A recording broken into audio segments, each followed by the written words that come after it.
Chapter 20, The Great Escape, Part 2. The van's paint job was nearly complete, the smell of fresh, hastily applied layers blending with the faint hum of the vehicle's engine. In the dim light of the old warehouse, Lucas squinted, his eyes adjusting to the dusty, cluttered corners where the researcher worked, looking both weary and annoyed as he applied the last touches. Lucas couldn't tell if the man's irritation came from the fatigue that had worn on all of them, or from the alterations that had transformed his once spotless vehicle into a disguised scruffy transport with mismatched paint. Mina, though, was more than tired. She looked exhausted. She kept blinking, her gaze a little glassy, yet her hands stubbornly applied another coat to a patch they'd missed near the rear of the van. Her movements were clumsy now, her fingers smeared with blue, and just as she finished, her hand slipped, leaving a dab of paint on her nose. She blinked in confusion, oblivious, and Lucas felt something warm bloom in his chest despite everything. That smudge of paint on Mina's face was the first lighthearted moment he'd had in what felt like ages. It made him smile, a surprising rare relief that softened his features. He hadn't expected to find any levity in such bleak circumstances, and seeing it there, albeit small, felt almost precious. Thomas, meanwhile, stood a little further off near the front of the warehouse, his stance alert, one hand resting on the doorframe as he scanned the shadowy street outside. Of all of them, he seemed the only one who hadn't lost his edge, the only one whose mind and body were still fully functional. In Lucas's hazy state, it felt almost surreal to see Thomas so clear-headed, his eyes sharp as he watched for any signs of movement. "Are we ready?" Thomas's voice cut through the quiet, a brisk authority in his tone. He didn't take his eyes off the outside as he spoke, his shoulders tense, every line of his body tuned to the task of survival. "Nearly," the researcher muttered, his brow furrowed in irritation as he fiddled with something on the van's exterior. He had just detached the last visible tracking device, a small, nondescript box, and he tossed it into the back with a huff, his jaw tight. "I can't believe you made me strip my own vehicle down like this," he muttered under his breath, though the others were too distracted to pay him much mind. "We're not done," Thomas replied sharply. "Get in, and don't look like you're on the run." They clambered into the van in silence, each of them weighed down by the tension thick in the air.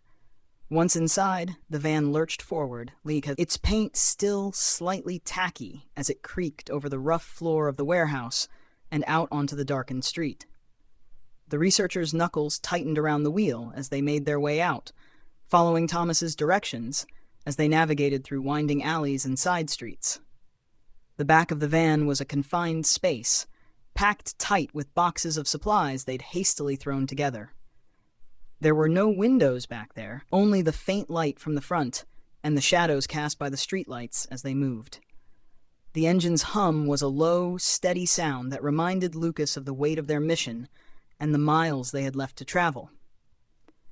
At one point, the van jerked to a stop, and Lucas glanced up, catching the slight crease in Thomas's brow. In the distance, barely visible from their position, he could make out a barricade, a checkpoint set up by municipal officers, their silhouettes sharp in the dim light. Each one was armed, and though they looked tired, their eyes were alert, scanning the road with keen, unyielding gazes. The researcher gritted his teeth, his eyes narrowing in concentration. As he pulled up to the checkpoint, he forced a smile, though Lucas could see the tension in the man's face, the faint glimmer of desperation. "Evening, officers," he greeted with forced calm, his voice a little too bright. "We're on a medical emergency run." The lead officer's eyes narrowed, suspicion plain on his face as he looked from the researcher to the van itself, which still bore faint traces of paint smudges and hurried patchwork repairs. His gaze lingered, and Lucas felt his stomach tighten. If they had to go through a search here, there was no way they'd come out unscathed. "Step out of the vehicle," the officer said, his tone leaving no room for argument. Lucas felt the tension coil tighter in his gut. They didn't have the luxury of being delayed. Not here, not with everything at stake. He glanced at Thomas, who gave him a barely perceptible nod, his jaw clenched. Taking a deep breath, Lucas focused, feeling the familiar strain as he pushed his consciousness toward the officer's mind. His fatigue made every movement slow and heavy, like wading through water. But he had no other option. The officer's mind was closed off, a barrier more rigid than he'd expected, and Lucas struggled to break through. His breaths came faster, the effort almost overwhelming as he felt the energy drain from him. But he pressed on, probing deeper. Finally, he found it, a flicker of vulnerability, a recent memory from the officer's mind. There, buried beneath the surface, was a moment of resentment, a flash of bitterness toward a superior who'd questioned his performance, undermining his authority. Lucas latched onto the feeling, amplifying it, filling the officer's thoughts with a sense of irritation, doubt. "Isn't this a bit much?" he projected, his mental voice soft but insistent. "Just let them through." The officer's posture shifted, his face softening slightly, and he took a small step back, glancing toward the other officer stationed by the gate. With a reluctant nod, he signaled to his partner to open the gate, his gaze still somewhat unfocused. As the van rolled through, Lucas felt his own control slip. The world around him spun, colors blurring together as his strength ebbed away. He slumped back, his head tilting toward Mina's shoulder as his vision faded. Her warmth, the faint scent of the paint still on her skin, was the last thing he registered before everything went dark. The van continued its journey, the engine's hum filling the silence as they left the city lights behind, the streets gradually emptying as they reached the suburb.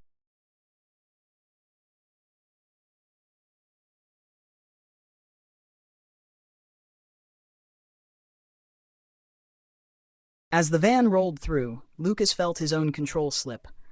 The world around him spun, colors blurring together as his strength ebbed away. He slumped back, his head tilting toward Mina's shoulder as his vision faded. Her warmth, the faint scent of the paint still on her skin, was the last thing he registered before everything went dark. The van continued its journey, the engine's hum filling the silence as they left the city lights behind, the streets gradually emptying as they reached the suburbs. They drove through the quiet roads, the darkness pressing close around them. Thomas kept a watchful eye on the road, while the researcher focused on driving, his face a mask of concentration. Occasionally, his eyes flicked back toward Lucas, something unreadable in his gaze. Mina was half asleep, her head resting against Lucas's shoulder, her breathing soft and uneven. At one point, she muttered something incoherent, her voice barely a whisper.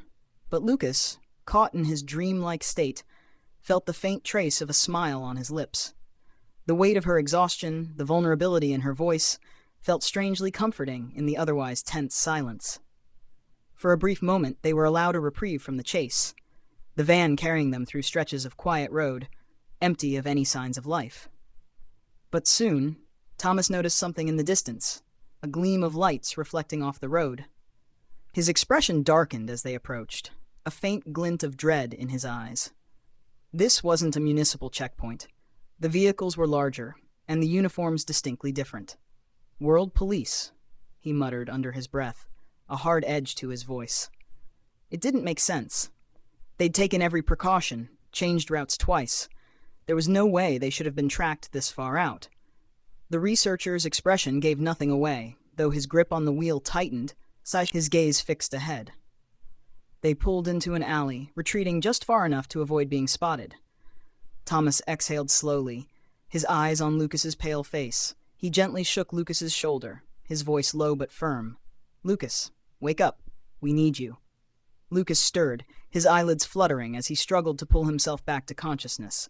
His face was pale, and his movements were sluggish, but the urgency in Thomas's voice brought him back to the present. He blinked, glancing around, and then his gaze fell on the researcher, a shadow of suspicion darkening his eyes. "Is there something you're not telling us?" Lucas asked, his voice faint but steady. The researcher shook his head, an expression of innocence crossing his face. "No, I've been up front with you about everything."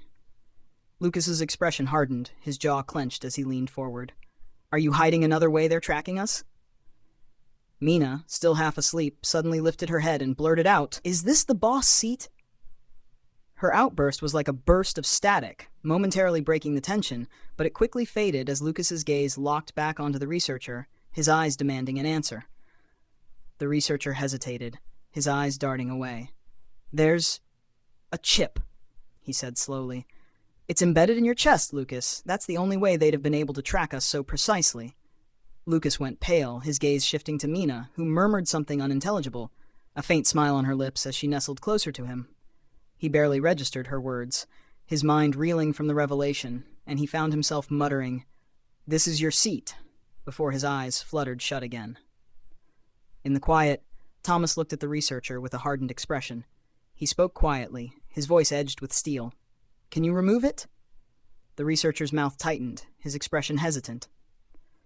"Not here. I'd need equipment, precision tools. There's no way I can just..."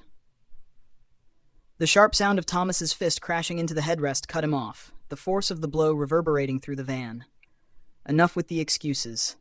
Either you help him, or you're out of this van," he growled, his voice low but filled with barely contained anger. "There's an old hospital not far from here. Do you think you can manage it there?" The researcher's face was pale as he nodded, realizing he had no other choice. They drove on in silence, the weight of what lay ahead pressing down on them. When they finally pulled up near the abandoned hospital, hidden from view of the main entrance, Thomas took a final look at Lucas and Mina, both lost in their own exhausted worlds. This would be dangerous, he knew, but there was no other way forward.